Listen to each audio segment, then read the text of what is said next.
Vamos una vez más, hermanos, en este día al libro de Apocalipsis, capítulo 20. Apocalipsis, capítulo 20, y vamos a leer los versículos 11 al 15. Y vi un gran trono blanco y al que estaba sentado en él, de delante del cual huyeron la tierra y el cielo, y ningún lugar se encontró para ellos. Y vi a los muertos grandes y pequeños de pie ante Dios, y los libros fueron abiertos, y otro libro fue abierto, el cual es el libro de la vida, y fueron juzgados los muertos por las cosas que estaban escritas en los libros según sus obras. Y el mar entregó los muertos que había en él, y la muerte y el Hades entregaron los muertos que había en ellos, y fueron juzgados cada uno según sus obras. Y la muerte y el Hades fueron lanzados al lago de fuego, esta es la muerte segunda. Y el que no se halló inscrito en el libro de la vida fue lanzado al lago de fuego.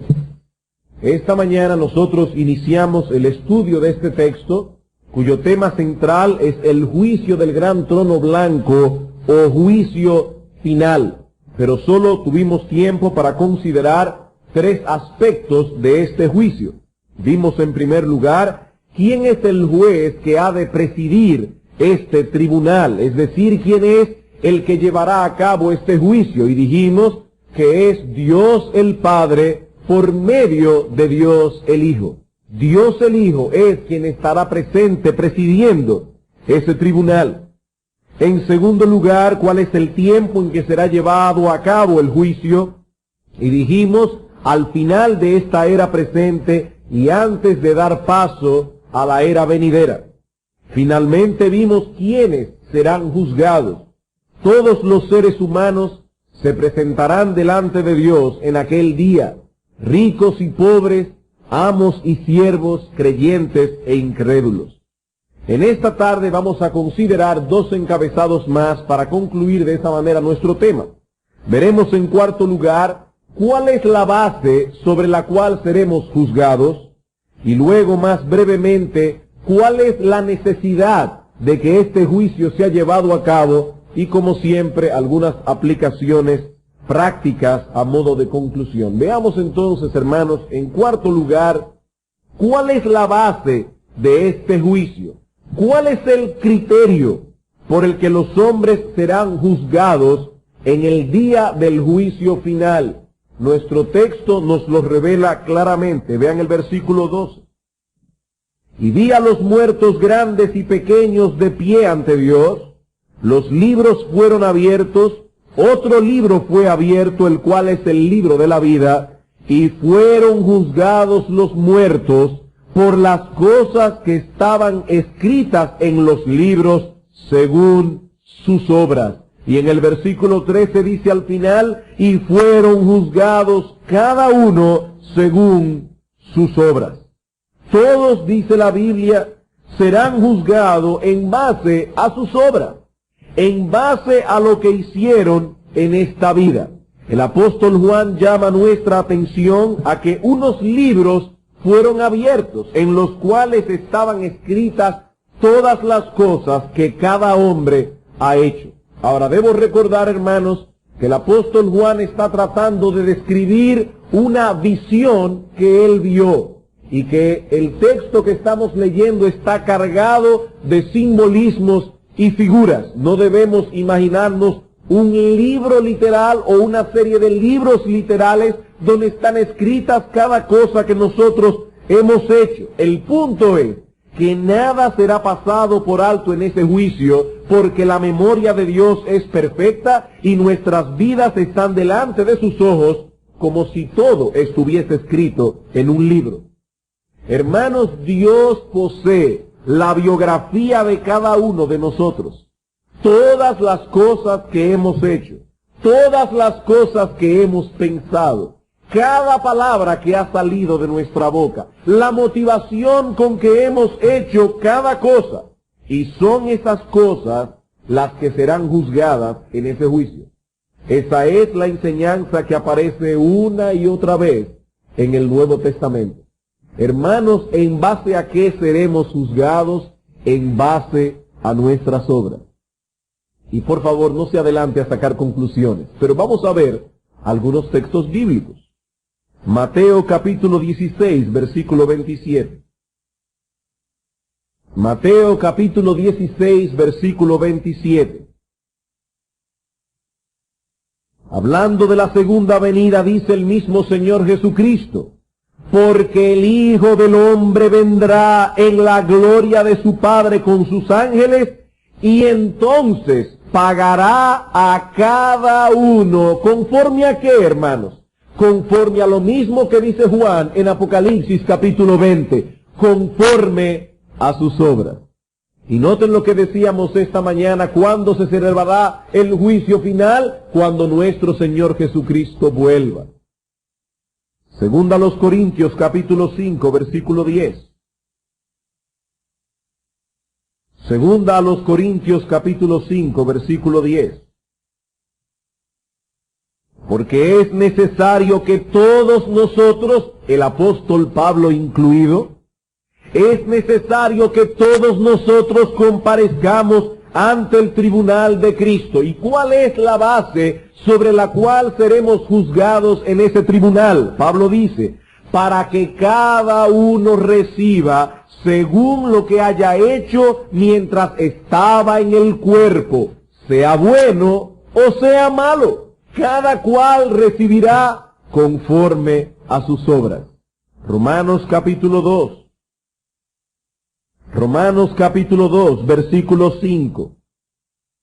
Hasta el versículo 11. Noten lo que dice el apóstol: pero por tu dureza de corazón, y por tu dureza y por tu corazón no arrepentido, atesoras para ti mismo ira para el día de la ira y de la revelación del justo juicio de Dios, el cual pagará a cada uno conforme a sus obras.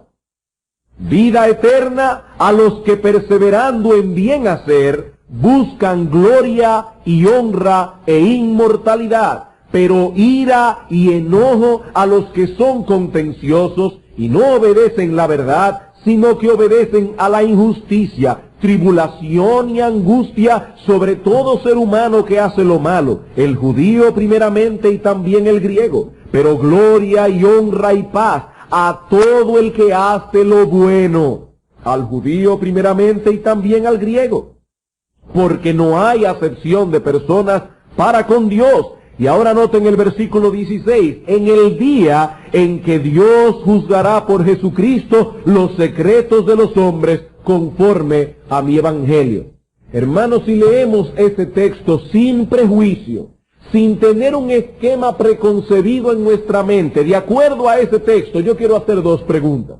Primera pregunta: ¿cuántos juicios hay?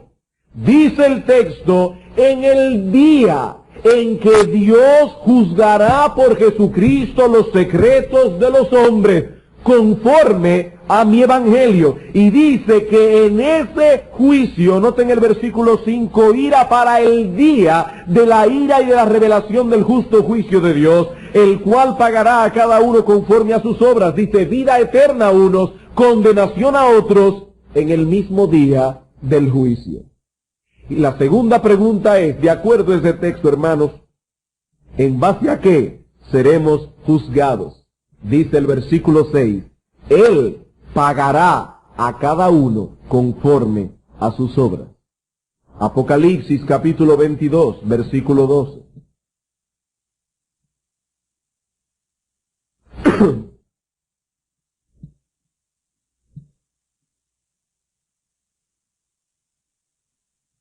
He aquí yo vengo pronto. ¿Y qué sucederá cuando nuestro Señor Jesucristo vuelva? El día del juicio. Y mi galardón conmigo, para recompensar a cada uno según sea su obra. Hermanos, ¿cuál es la base por la que los hombres serán juzgados, creyentes e incrédulos? Todos estos textos responden con la misma respuesta. Todos serán juzgados conforme a sus obras. Como hemos dicho ya, eso incluye todas las cosas que hemos hecho, todo lo que hicimos.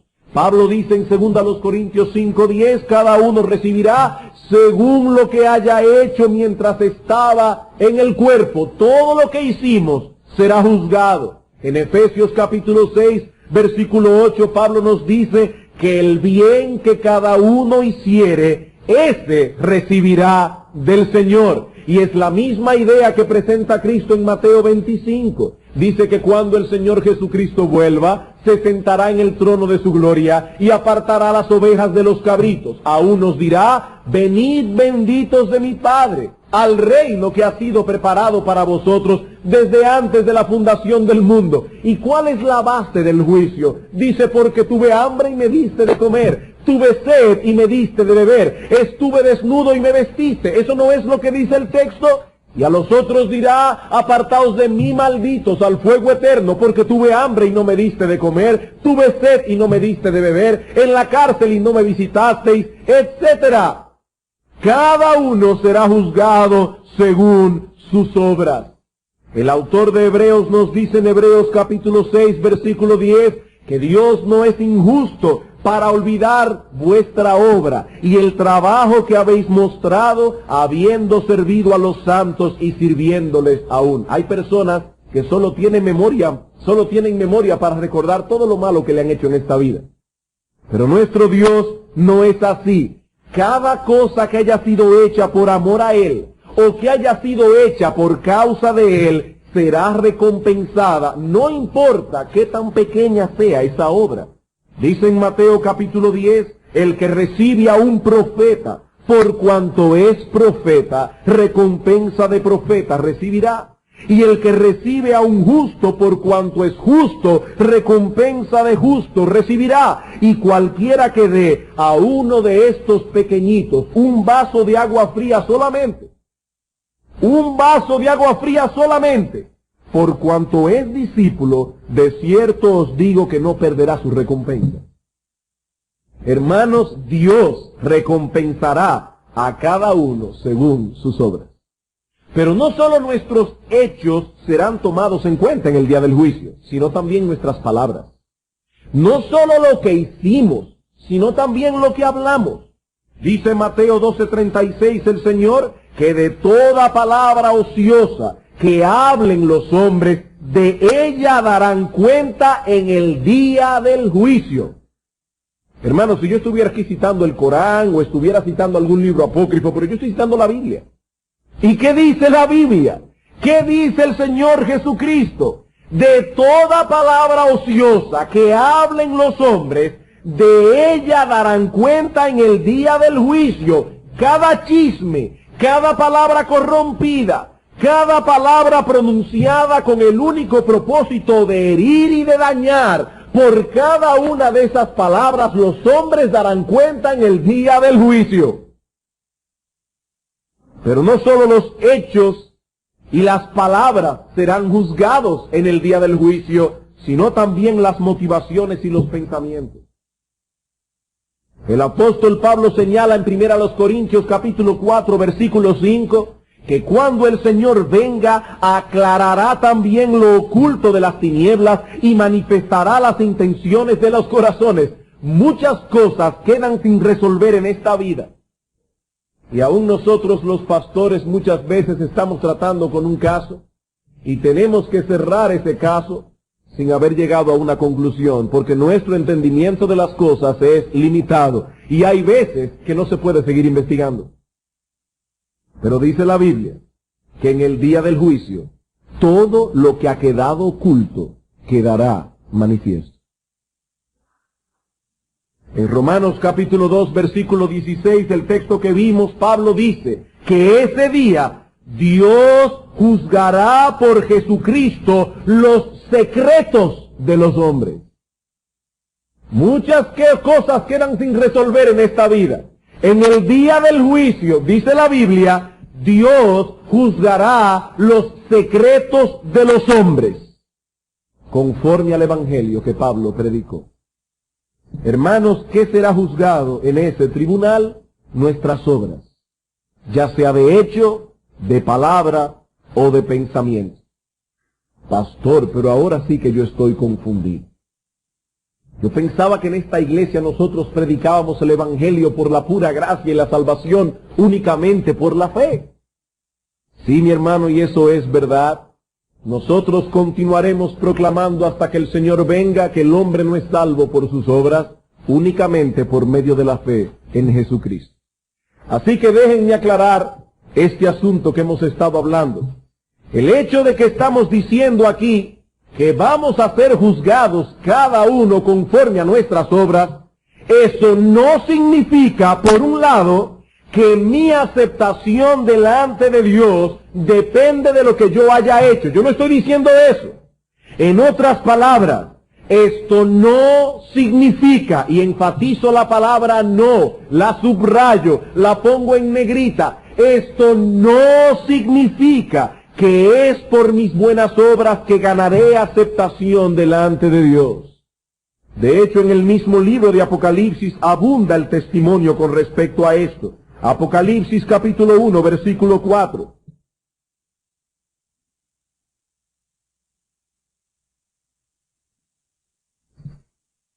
Dice el Señor, o aquí el apóstol Juan escribiendo, lo que el Señor les reveló.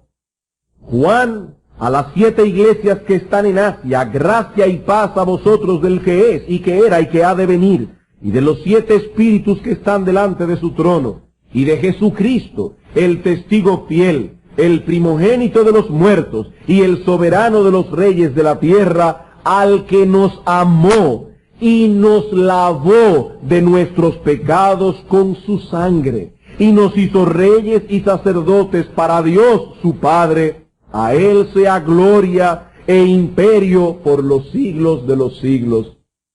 Amén. ¿Cómo fuimos redimidos? Dice el texto. Él nos amó y nos lavó de nuestros pecados, no por nuestras buenas obras, sino por su sangre. Apocalipsis capítulo 5, versículo 9.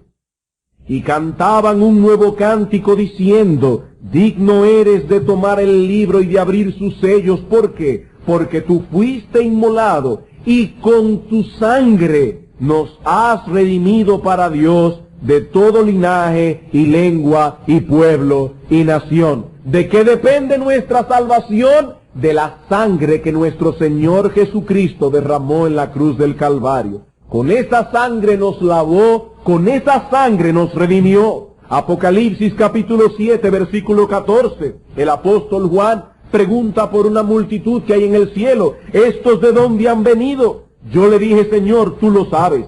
Y él me dijo, estos son los que han salido de la gran tribulación y han lavado sus ropas y las han emblanquecido en la sangre del Cordero. Y ahora noten, por esto están delante del trono de Dios. ¿En base a qué estaban estas personas delante del trono de Dios? ¿En base a sus buenas obras? El texto dice no, en base a que han lavado sus ropas en la sangre preciosa de nuestro Salvador, en la sangre de nuestro Señor Jesucristo. Así que todos estos textos señalan la misma cosa. Nuestra redención descansa enteramente en la sangre que Cristo derramó en la cruz del Calvario. Ese es el testimonio unánime de las Sagradas Escrituras. Como dice el profeta Isaías, todos nosotros nos descarriamos como ovejas, cada cual se apartó por su camino, mas Jehová cargó en él el pecado de todos nosotros. No, mi amigo, no es por nuestras buenas obras que somos aceptados delante de Dios, sino por la sangre que Cristo derramó en la cruz en nuestro lugar. Como dice Pedro en su primera carta, el justo murió por los injustos. ¿Para qué? Para que nosotros pudiésemos ser aceptados por un Dios que es infinitamente justo. Mi amigo, no había otra forma de redención. No podía haberla.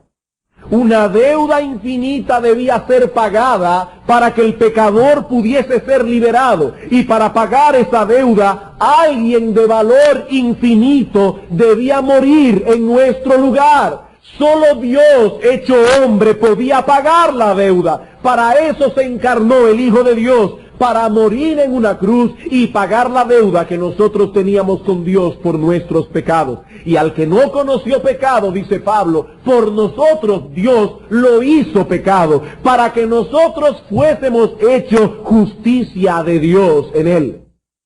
Así que cuando estamos diciendo que seremos juzgados por nuestras obras, mi amigo, no estamos diciendo que seremos aceptados delante del tribunal de Dios en base a nuestras obras. Por otra parte, esto no significa que es por nuestras buenas obras que mantenemos nuestra aceptación delante de Dios. Esto no significa que es por nuestras buenas obras que mantenemos aceptación delante de Dios. En ese sentido, nuestros hermanos pentecostales, y yo no dudo que hay muchos pentecostales que son realmente creyentes, pero nuestros hermanos pentecostales yerran en su teología, porque predican a voz en cuello la salvación por la fe, y luego dicen que esa salvación debe ser mantenida por medio de las obras. No, mi amigo. Entramos en el reino por medio de la fe y nos mantenemos en ese reino por la misma causa, por la gracia de Dios, por medio de la fe. Las Escrituras abundan en testimonio en cuanto a que Dios ama a su pueblo únicamente por su buena voluntad, libremente. No hay nada en nosotros, ni que haya sido hecho por nosotros, que haya movido a Dios a amarnos. No hay nada en nosotros, ni nada que se ha hecho por nosotros que obligue o mueva a Dios a amarnos. No, su amor emana de Él libremente. ¿Recuerdan lo que dice Apocalipsis capítulo 20, versículo 15? Dice que fueron admitidos en el reino, en la vida eterna, aquellos cuyos nombres fueron encontrados en el libro de la vida. Ahora vamos conmigo a Lucas capítulo 10 para ver cómo esos nombres fueron escritos allí. Lucas capítulo 10.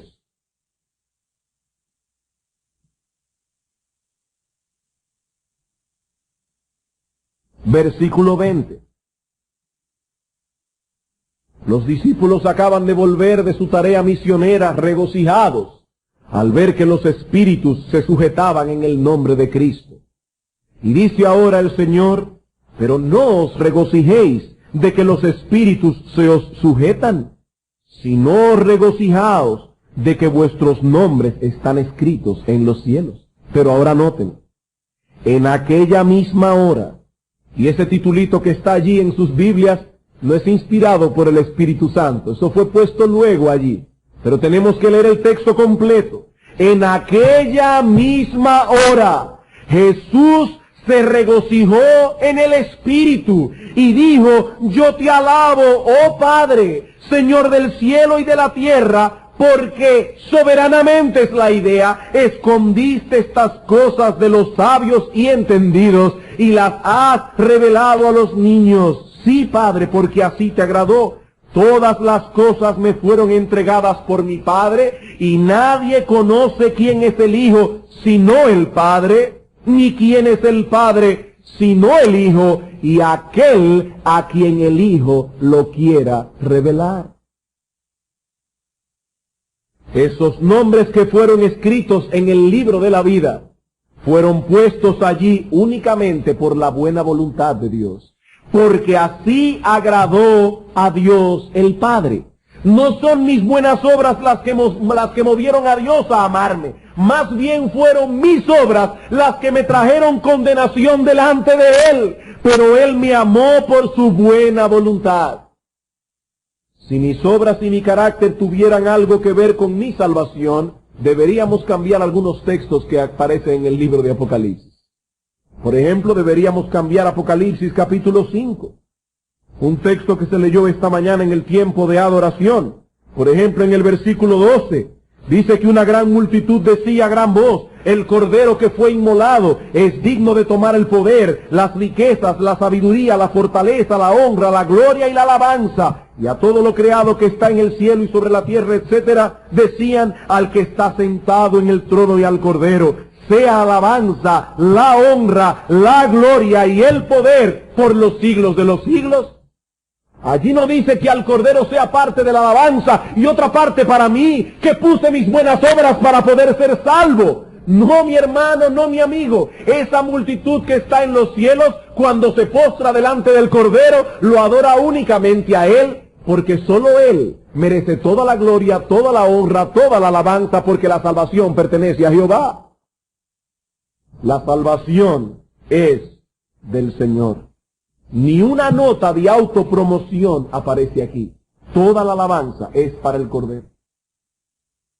No hay nada en el hombre que le permita gloriarse de nada.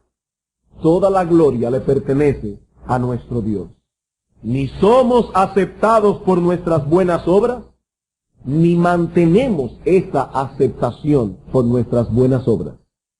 Por gracia sois salvos por medio de la fe, dice el apóstol, y eso no es de nosotros. No es por obras, para que nadie se gloríe. Cuando lleguemos delante del tribunal de Dios, no tomarán nuestras buenas obras y las pondrán en una balanza para ver si pesan más que las malas obras. Si fuera así, estaríamos completamente perdidos. Nuestra salvación no depende de que la acumulación de nuestras buenas obras sea mayor que la acumulación de las malas, y gracias a Dios que eso no es así. ¿Qué es entonces, hermanos, lo que significa el hecho de que seremos juzgados según nuestras obras? Al menos significa dos cosas. En primer lugar, significa que mis buenas obras son las que demuestran y las que demostrarán en aquel día que nosotros estamos de parte de Dios y de su Hijo Jesucristo, que somos sus aliados. En todo el libro de Apocalipsis se hace una clara diferencia entre aquellos que adoran al Cordero y los que no lo adoran. Entre los que tienen la marca del Cordero y los que tienen la marca de la bestia. Son nuestras obras las que demuestran del lado de quién estamos, quién es nuestro amo supremo. Amigo, déjame hacerte unas cuantas preguntas. ¿Te conformas tú a este mundo caído? ¿Vives controlado por tus deseos? ¿Dedicas lo mejor de tu tiempo, lo mejor de tus talentos a la búsqueda de los placeres y las glorias de este mundo? Entonces tú no estás del lado del Cordero. No estás del lado del Cordero. Tus obras demuestran que tú perteneces al otro bando, que tú estás dentro del otro grupo. Apocalipsis capítulo 13, versículo 8.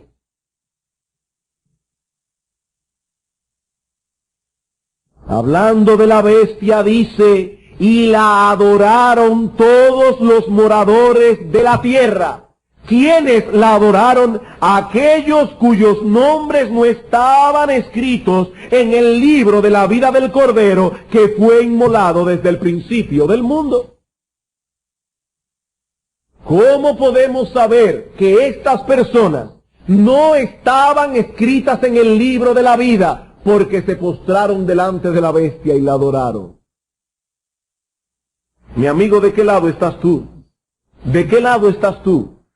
Porque los que sirven y adoran a la bestia en esta vida recibirán en aquel día la condenación. Vean el capítulo 14, versículo 9.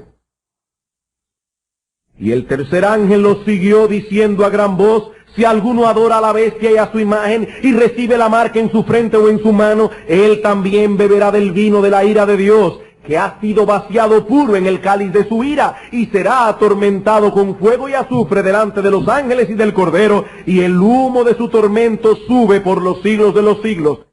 Y no tienen reposo de día ni de noche los que adoran a la bestia y a su imagen, ni nadie que reciba la marca de su nombre.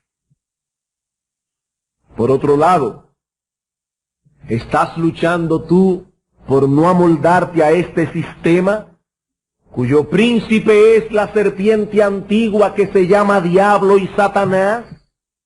¿Estás en guerra contra las pasiones que combaten en tus miembros y que batallan por llevarte otra vez cautivo al pecado? Tú puedes decir como el apóstol Pablo que en el hombre interior te deleitas en la ley de Dios y que no hay mayor tristeza para ti que el violar esa ley. ¿Puedes decir eso, hermano, con una limpia conciencia, que estás luchando por no ser manejado por las cosas de este mundo? Entonces, estás del lado del Cordero. Nuestras obras revelan nuestra posición, del lado de quién estamos. Por otra parte, ser juzgado según las obras también significa que es por medio de las buenas obras que evidenciamos la realidad de nuestro arrepentimiento y de nuestra fe. Ser juzgado conforme a las obras significa que las buenas obras evidencian la realidad de nuestro arrepentimiento y nuestra fe. Si hay algo que conoce todo creyente verdadero, es esa verdad del Evangelio, de que lo único que Dios demanda del pecador para ser salvo es un arrepentimiento creyente. Lo único que Dios demanda al pecador para ser salvos es que creamos y nos arrepintamos. Esas dos gracias, la fe y el arrepentimiento, son las tenazas por medio de las cuales el pecador se apropia del Señor Jesucristo. Donde quiera que hay fe, hay arrepentimiento. Donde quiera que haya arrepentimiento, hay fe. La fe trae consigo arrepentimiento. El arrepentimiento lleva consigo la fe. Por eso alguien decía que la fe que trae la salvación consigo es una fe penitente. Y el arrepentimiento que trae consigo la salvación es un arrepentimiento creyente. No podemos concebir una cosa sin la otra. Pero en muchos textos de las Escrituras se nos enseña que la fe y el arrepentimiento, si son genuinos, producen frutos. Cuando seamos juzgados, no se tomará en cuenta únicamente nuestra profesión de fe. Ese es el problema de muchos. Ellos creen que por el simple hecho de decir yo creo, que por el simple hecho de decir yo me he arrepentido, ya Dios está obligado a concederles la salvación. No, mi amigo. No es nuestra profesión de fe la que Dios tomará en cuenta en el día del juicio. Cuando seamos juzgados, lo que se tomará en cuenta son nuestras obras, las obras que evidencian la fe y el arrepentimiento. No son nuestras palabras, son nuestras obras las que serán juzgadas. Apocalipsis capítulo 2. Dice el Señor Jesucristo a la iglesia de Éfeso: pero tengo contra ti que has dejado tu primer amor. Recuerda por tanto de dónde has caído y arrepiéntete. ¿Cómo? Haz las primeras obras. Pues si no, vendré pronto a ti y quitaré tu candelero de su lugar si no te hubieres arrepentido. Versículo 7. El que tiene oído, oiga lo que el Espíritu dice a las iglesias. Al que venciere, le daré a comer del árbol de la vida, el cual está en medio del paraíso de Dios. Hermanos, qué difícil es guardar el balance doctrinal al estudiar las Escrituras. Qué difícil es guardar el balance doctrinal. La Iglesia Católica Romana ha puesto todo su énfasis en la salvación por las obras. La Iglesia Evangélica de hoy ha puesto tanto énfasis en la salvación por la fe sola, que se ha olvidado que la fe verdadera no viene nunca sola. Sí creemos que solo la fe, y solo por medio de la fe, somos salvos.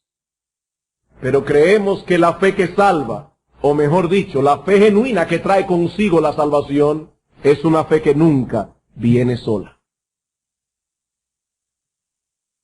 Hermanos, esto que estoy diciendo ahora es más que un juego de palabras.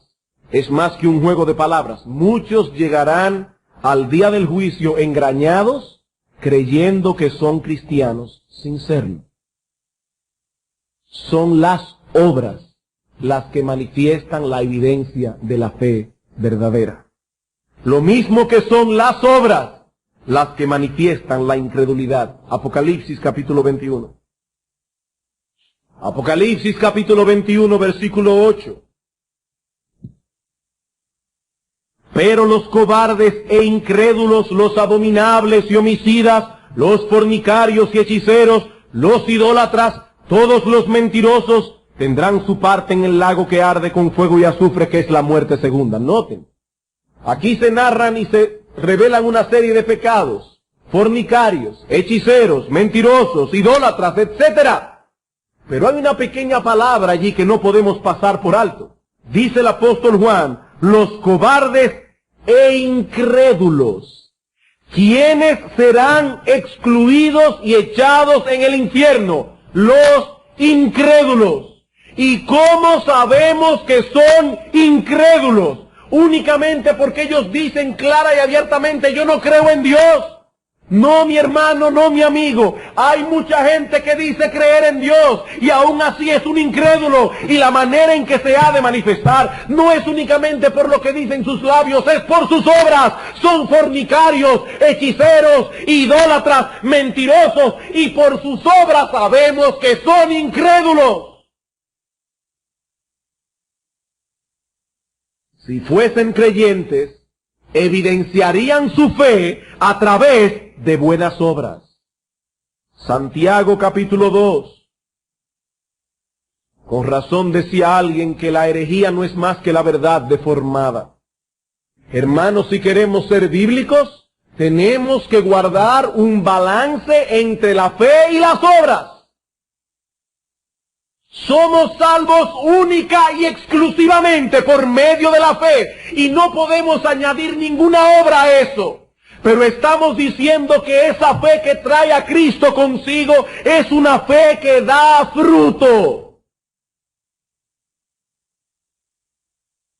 Y repito, muchos descenderán al infierno creyendo que son verdaderos cristianos. Dice Santiago capítulo 2, versículo 14, hermanos míos, ¿de qué aprovechará si alguno dice que tiene fe y no tiene obras? ¿Podrá la fe salvarle?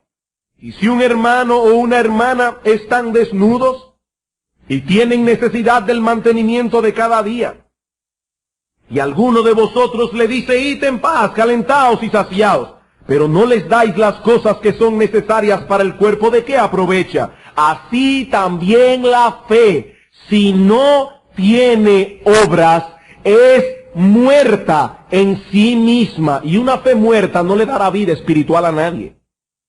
Pero alguno dirá: tú tienes fe y yo tengo obras. Muéstrame tu fe sin tus obras, y yo te mostraré mi fe por mis obras. Noten que él no dice: te mostraré mi fe junto con mis obras. No, yo no voy a añadir mis obras a la salvación, pero sí voy a mostrar que tengo fe a través de mis obras. Primera de Juan, capítulo 5. Primera de Juan, capítulo 5, versículo 4 al 5. Porque todo lo que es nacido de Dios vence al mundo. No se deja manejar por el mundo. Vence al mundo y su patrón de vida. Vence al mundo y las cosas que el mundo persigue. Pero ahora noten, y esta es la victoria que ha vencido al mundo: nuestra fe. ¿Quién es el que vence al mundo sino el que cree que Jesús es el Hijo de Dios? Si tú dices creer en Jesús, el Hijo de Dios, y al mismo tiempo eres un mundano, tú eres un mentiroso. Porque el que cree que Jesús es el Hijo de Dios, Vence al mundo. Eso no significa que no tenemos lucha con nuestros pecados. Eso no significa que el mundo no nos atrae. Eso no significa que el mundo nos seduce muchas veces. Pero el creyente está en pie de guerra. Y cuando se da cuenta que el mundo lo ha atrapado, va a Cristo en arrepentimiento con dolor en su corazón, pidiéndole su gracia para ser librado de esa maldición. Pero mi amigo, el que camina como un ganso, habla como un ganso y se mueve como un ganso, es un ganso. Olvídese de eso, es un ganso. El que se viste como un impío, habla como un impío, vive como un impío, no importa qué día que es evangélico, es un impío. Porque aquel que tiene fe vence al mundo por medio de la fe. ¿Qué es lo que será juzgado en el día del juicio? Que yo vaya a Dios diciendo, Señor, yo creí, ¿no te acuerdas que en una iglesia evangélica en el 1988 o 1991, el 4 de marzo, yo levanté la mano y pasé al frente? ¿Este es lo que Dios va a tomar en cuenta? Vamos a ver, ¿quiénes aquí hicieron profesión de fe? Levanten su mano. Y todos los que hicieron profesión de fe entrarán en la vida eterna. ¿Es eso lo que dice el texto? No, mi amigo. Eso no es lo que la Biblia dice. Cada uno será juzgado según sus obras.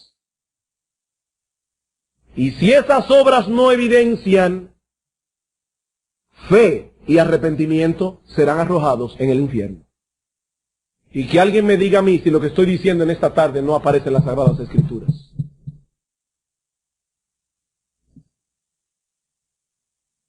¿Qué significa ser juzgados por medios de las obras? Que nuestras obras son las que revelarán la realidad de nuestra fe y de nuestro arrepentimiento. Mateo capítulo 25.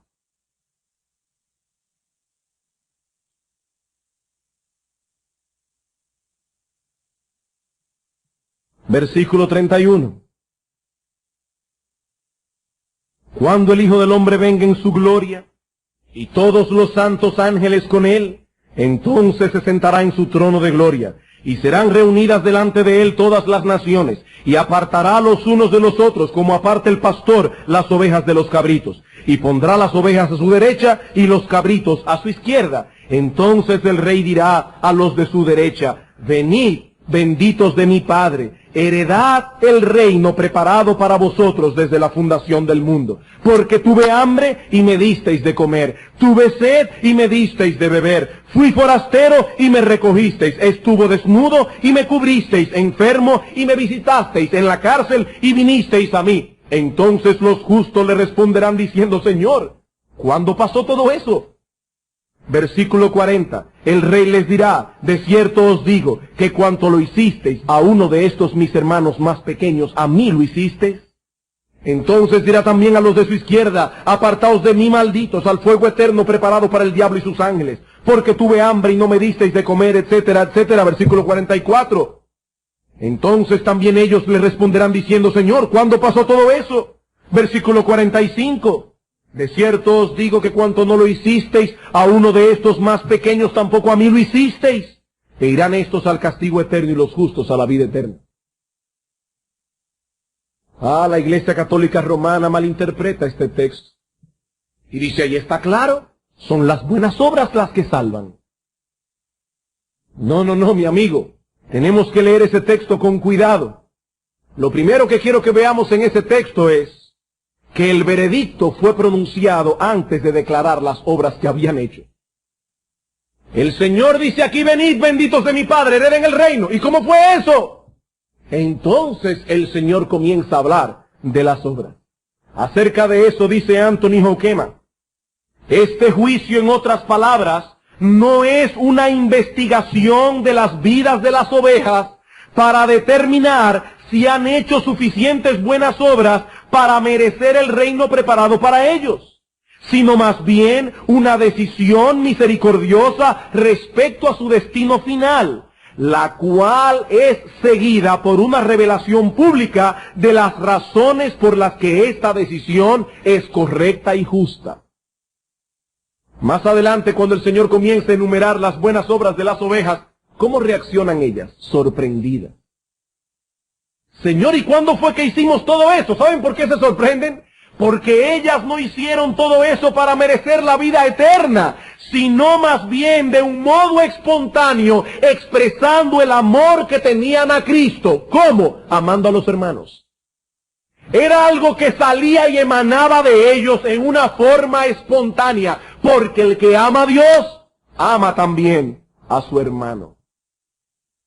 Y lo segundo que quiero hacer notar en este texto es que todo pensamiento de mérito personal es excluido por el mismo Señor Jesucristo de manera explícita. ¿Qué dice él a las ovejas? Versículo 34. Venid, benditos de mi Padre, heredad el reino preparado para vosotros desde la fundación del mundo. Y una vez más, cito a Joquema. Se dice que ellos heredarán el reino. Una herencia nunca es ganada, sino más bien siempre es recibida como un regalo. Del reino que están por heredar, se dice que ha sido preparados para ellos desde la fundación del mundo. Nuevamente tenemos evidencia de la misericordiosa elección de ellos por parte del Padre desde la eternidad. Una elección basada no en el mérito, sino en la gracia. Ellos van a heredar un reino. Si hubiera sido por las buenas obras que hicieron, deberían decir que van a ganarse un reino. Pero van a heredar un reino. Como hemos podido ver, no es en el día del juicio que se decidirá el destino eterno de las personas. Escucha bien eso, no es en el día del juicio que eso se decidirá. El juicio va a comenzar diciendo a cada uno lo que merece. Así es que va a comenzar. No es como en los juicios humanos. En los juicios humanos primero se trae la evidencia y luego el veredicto. Aquí es distinto. El veredicto ya fue declarado. Dice el Señor Jesucristo, el que cree en el Hijo no será condenado, pero el que no cree ya ha sido condenado. El veredicto ya fue declarado. Pero no solo ha sido decidido ya ese veredicto, sino que todos los que han muerto ya conocen cuál es el veredicto que les espera. Todos los que han muerto ya conocen cuál es su veredicto. La palabra de Dios enseña que las almas de los impíos van al infierno y las almas de los justos van al cielo. Así que todos los hombres que han muerto ya saben dónde pasará la eternidad. Y ellos lo saben. Pregunta, ¿por qué entonces es necesario que se celebre un juicio? Y eso nos lleva a nuestro último encabezado, que prometo que será bien breve. La necesidad del juicio. Hermanos, ¿para qué se va a celebrar el juicio final si ya el veredicto fue declarado? Y por lo menos todos los que han muerto ya saben a dónde van a parar, en cuerpo y alma, porque ahora están solo en alma. Los justos están solo en alma en el cielo. Los impíos están solo en alma en el infierno. ¿Para qué el juicio entonces? Tres cosas. En primer lugar, el juicio es necesario para desplegar la gloria y la soberanía de Dios en la revelación del destino final de cada persona. Dios se glorificará al declarar y revelar el destino final de cada persona. Ese día el destino eterno de cada uno será revelado. Se publicará la fe de cada creyente y las obras que la acompañan. Se publicará la incredulidad de los impíos y las obras que la acompañan. La gracia de Dios será manifestada en la salvación de su pueblo y su justicia en la condenación de los impíos. En consecuencia, como dice un autor, lo primordial en el día del juicio no es el destino de los individuos, sino la gloria de Dios. Es importante ese juicio para que Dios sea glorificado en los creyentes y en los impíos. En segundo lugar, ese juicio también es necesario para declarar el grado de recompensa o de castigo que cada uno recibirá. Ese juicio es necesario para declarar el grado de recompensa o de castigo que cada uno recibirá. Hermanos, no todos los creyentes recibirán el mismo grado de recompensa, como no todos los impíos recibirán el mismo grado de castigo. La salvación es enteramente por gracia. Sin embargo, la recompensa que cada uno recibirá en el día del juicio será diferente. Veo que el tiempo se me ha ido, así que solo voy a citar los textos. Lucas capítulo 19, versículo 12 al 19. El Señor dice que llamará a sus siervos para ver lo que hicieron con sus dones y talentos. Y conforme a lo que produjeron con sus dones y talentos, así también será la recompensa. Primera los Corintios capítulo 3, versículo 10 al 15, dice que la obra de cada creyente será pasada por fuego. Lo que es paja, heno y hojarasca se quemará. Lo que es oro, plata, piedras preciosas, recibirá recompensa. Algunas obras serán quemadas. Eso no quiere decir que los creyentes van a perder la salvación. Dice, serán salvos, pero así como por fuego. Como cuando una casa se quema y usted tiene que salir con la ropa chamuscada por una ventana sin poder sacar nada de allí. Así serán salvos algunos. Otros recibirán una mayor recompensa. Y en cierto modo podemos decir que existe una relación estrecha entre el grado de fidelidad del creyente y la recompensa que recibiremos, en el sentido de que la misma fidelidad nos permite disfrutar más intensamente la recompensa. ¿Cómo es eso?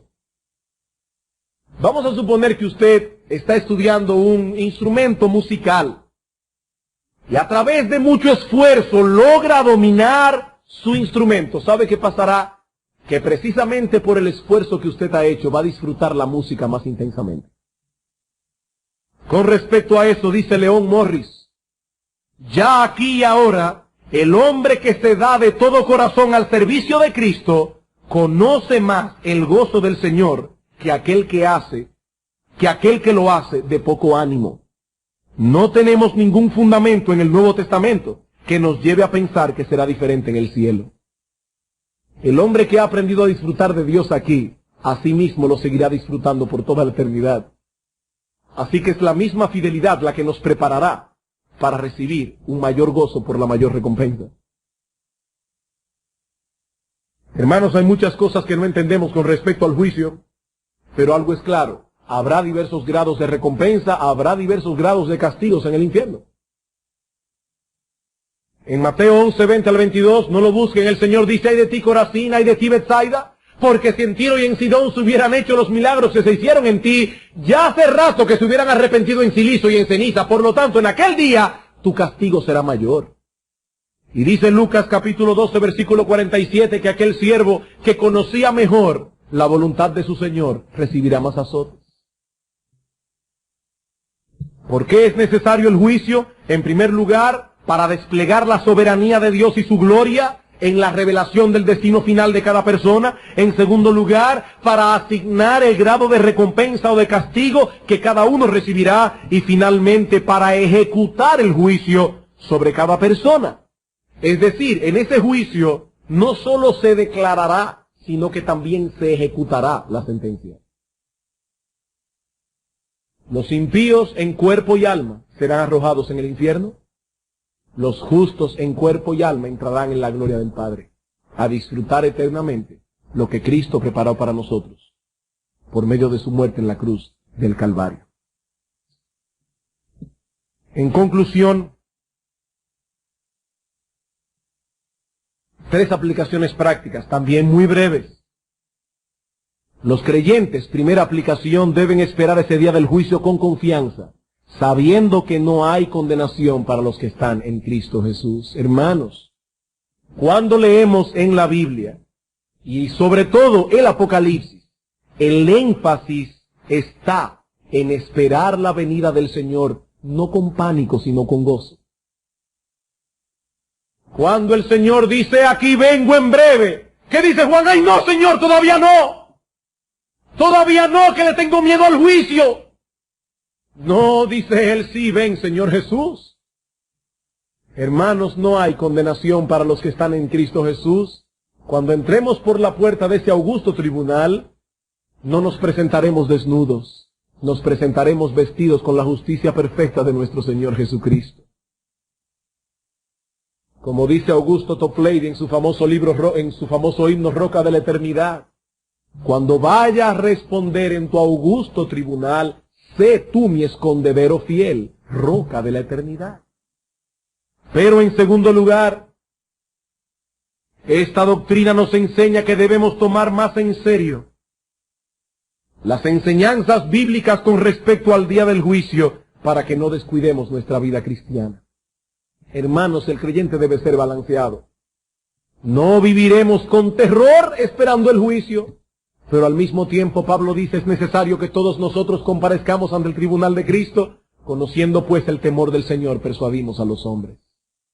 Y por último, esta enseñanza debe guardarnos cuando nuestro pecado quiera arrastrarnos a tener envidia de los pecadores.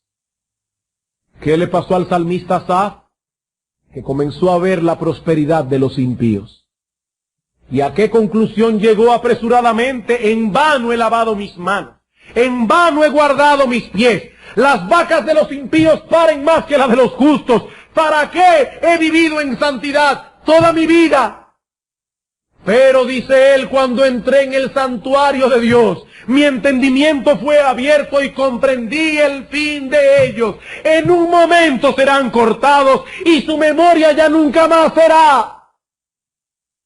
Oh no, hermano mío, no envidies a los pecadores, porque en el día del juicio veremos quién fue el tonto.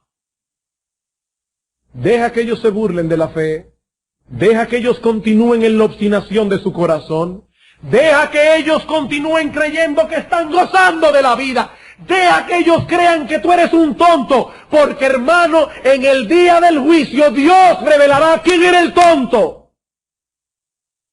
No, mi hermano, no tengas envidia de los pecadores, porque ese día, llorarán y lamentarán cuando Dios declare su veredicto inapelable: apartaos de mí, malditos. Y nosotros, por la fe, solo por la justicia de Cristo, entraremos a disfrutar del reino que Él ha preparado para los que le aman.